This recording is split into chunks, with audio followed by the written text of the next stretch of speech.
But guys, I want to say thank you so much for joining me today. We got Head from Korn and Jasen from Breaking Benjamin, and the guys have a special announcement. Why don't you tell the people why we're on this Zoom call today? Well, me and Jasen have been working on this project Love and Death since the beginning, since when we formed the band. It was 2000, was it 11 or 12? 2011 or 12ish. And Jasen produced the first record, and so yeah, we've been working off and on this new project called this new album called Perfectly Preserved. And COVID, it brought a lot of turmoil, but it brought a lot of time freed up. So we jumped in and finished what we needed to finish on it and got some collaborators, and Jasen produced it again along with Joe Rickard. We got JR back. He's doing some vocal duty along with me. And it's just, I feel like it's just a really solid, like another level of maturity musically and lyrically. And I don't know, I think people are going to like it. Awesome. And I think obviously the question is, you're both in very successful band. You don't necessarily have to do a new project, but why is now the right time to bring Love and Death back after, many, many years of just not being around? I think for us, it kind of never really went away. It was something that was always there. There were songs, we were 20 songs deep before we started this COVID time. They just weren't finished and polished and ready yet, even though we were doing stuff remotely because of social distancing and things. It kind of evened the playing field for us to finish stuff, whereas otherwise logistically be much more difficult because we couldn't give it the attention that we would feel it deserves. So that, I think that's kind of cool being here and having something to be proud of. We're still obviously doing stuff with our bands, but this project together means a lot. Just the fact that we both get to step away from Breaking Ben with Korn, obviously, and do something that creatively we wouldn't necessarily do otherise. Yeah, we get away with more here. Yeah. I know. It's kind of good to go stay at Dad's house for the weekend. Yeah. So it's and it's been nice. I would like to add this. I feel like Love and Death before was more of like, the narrative was like it's my solo deal and whatnot, but this project, like we've gotten to this level, I think, because I gave so many people more like, hey, bring your gifts, bring your talent, bring your writing into this thing. So it's not like a head solo band. It's a project that it's turned into something really great on this new record. And I think people are going to really feel that. Some of the themes in this record, it's going to deal with an even starker depiction of real life struggle, things like anger, broken relationships, lowered self-worth, and the collision of optimistic values with oppressive systems. Please tell me a little more about that, because that's a lot of stuff to tackle. When I listen to the lyrics, I feel like all of us were kind of picking up what's going on in the world right now and the things that people are struggling with.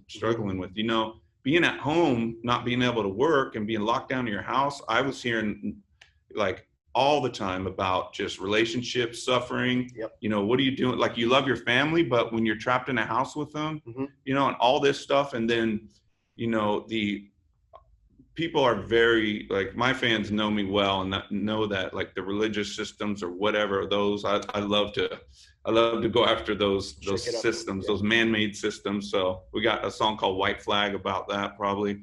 It's very difficult to look at the glass half full because people don't know when some people are going back to work. They don't know, people have lost businesses, people have lost loved ones to the disease. And it's a lot of things that like this kind of dark cloud that's happening there. And so I think the natural response is this kind of angsty, rebellious nature to it of just like, what the hell, just kind of throwing your hands up and being a little aggressive with it. And that's something we know very well, can communicate with, not only in our personal lives, but musically. We can all consider ourselves divided on different things right now, but the fact that we have all had to take a step back and make some sacrifice, we're unified in that. There's the irony, again, the oxymoron here is that there's unity in the fact that we're all struggling in this together. Yeah. I think that's something we can all connect with and something we definitely wanted to pull through. So that you're talking about the optimistic side of things, that's where I think that conjoining feeling is. That regardless, like, hey man, your life may suck, but I get it. I do. I'm right there with you, you know, and it's not a pity party. It's let's get through this together kind of thing. And it's all, I always think about like my message with my solo music and even with Korn, it's the message has been like, you're not alone. Mm-hmm. You know, you're not in this alone. We are all in this messed up world with good times and bad times. And we just want to give whatever we can offer with our art to give to people so that they can feel like they're not alone and strengthened. You know, that's what human life is about, is giving, you know, and receiving from others. Yeah, of course, that stuff always makes me feel better. I hear a rumor that Lacey Sturm might be a part of this. Is that correct? Yes. Yes. She is, man, that girl's voice, as soon as she hits any notes, you're like, that's Lacey. She has a voice like her tone, her power, her sweetness, her performance. Yep. It's just, and she's like this little 4 foot tall, little 5 foot, whatever. And she just belts her notes out. So I've been wanting to do something with Lacey. You have first, or you guys actually? Yeah, we just did with Breaking Ben. We did something with her too. So she was fresh on the radar there, but obviously we both have connections to her going back to the early Flyleaf days. I've been wanting to do something with her forever. And so it just worked out. We won't give the song away, but there's this song cover that we've been wanting to do. And I hit her up about it. And she was like, she had a story about that song being in her head or whatever. You're going to have to ask her about it. But it was a cool connection where it was like, okay, this is meant to be. You know, with all these amazing talented guys that came in to help, it's just at a different level for me. And it just feels fresh and more mainstream, if you will, you know, and just is crushing and brutal too. So yeah, very pleased with it.